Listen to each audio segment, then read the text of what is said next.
Para po sa mga kapuso nating mahilig sa mga sasakyan, may na-develop na bagong electric sports car na di na kailangang i-recharge. At ang modelong yan, gawang Pinoy. Narito po ang aking report. Itong Gitano 111 o mas kilala sa nickname nitong GT111, sports car na kargado ng 250 horsepower. Ang top speed nito, 220 kilometers per hour. Ang maganda sa GT111, hindi ito kumukonsumo ng gasolina dahil sa ilalim ng hood nito ang isang state-of-the-art electric motor.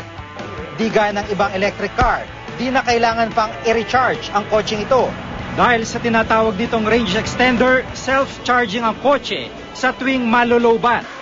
At ang pinakamaganda sa lahat, ito'y gawang Pinoy. Mula sa mag wheels, salamin, at mga pyesa ng dashboard na gawa sa paborito nating abaka. Si Mang Baldo ang isa sa mga nag-fabricate o humulma sa body nitong gawa sa fiberglass. Super proud. Ang GT111 ay proyekto ni John Quero na isang car enthusiast.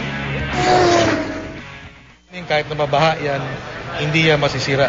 Ang disenyo ng Michel Motorsport ay napansin na sa Europa kung saan isang kumpanya na nakikipag-partner sa kanila para sa mass production ng GT111. Natuwa sila, ang ganda daw. Yan sabi ko sa nila, gawa ng Pinoy yan. That's Philippine made.